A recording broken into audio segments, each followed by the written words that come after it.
Good morning mga kapatid at welcome sa ating 100 Days Devotion. Welcome sa ating Day 25.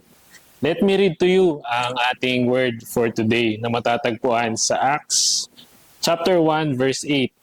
But when the Holy Spirit has come upon you, you will receive power to testify about me with great effect to the people in Jerusalem, throughout Judea, in Samaria, and to the ends of the earth, about my death and resurrection. So ang title po ng ating devotion this morning is Relying on the Holy Spirit.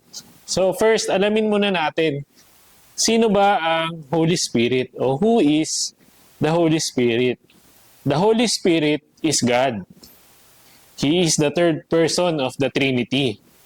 Siya ay Diyos and nothing less than of that.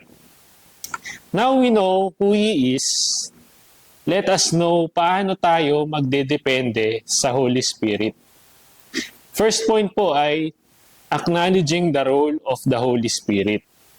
When we share the gospel, the Holy Spirit is with us and empowers us. Hindi po tayo nag-iisa.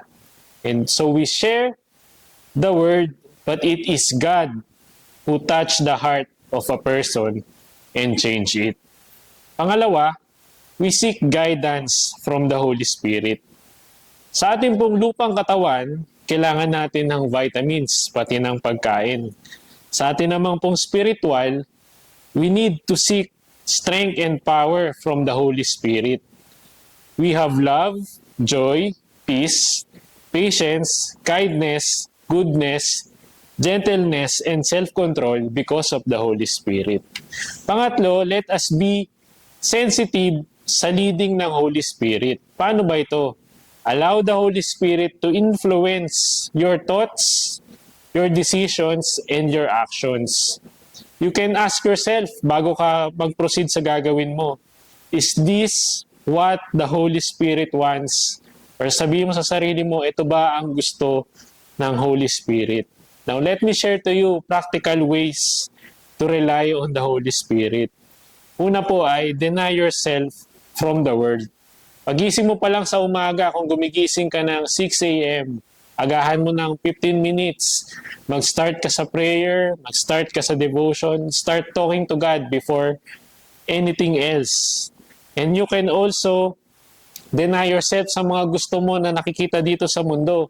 Kung meron kang importanteng gagawin, magpipreach, magli-lead ng Bible study or ng isang small group, pwedeng i-deny mo yung sarili mo sa gusto mong kainin 1 week before ka mag-lead. Yung gusto mong panoorin, hindi mo muna papanoorin.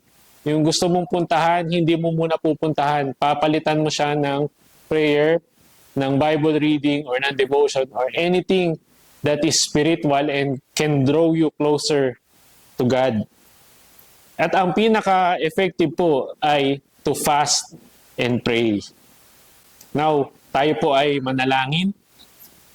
Lord, maraming salamat po sa aming natutunan ngayong araw. Nawa ay manatili ito sa aming puso, maisabuhay namin. And Lord, help us to rely on the Holy Spirit sa lahat ng aming gagawin and help us to be effective witness sa aming mga buhay. Nawa ay magamit mo kami. Thank you, Lord. In Jesus' name we pray. Amen. Salamat po sa pagsama sa amin ngayong araw sa ating Day 25 ng ating 100 Days Devotion. At kita-kita ulit po tayo bukas para sa Day 26. God bless!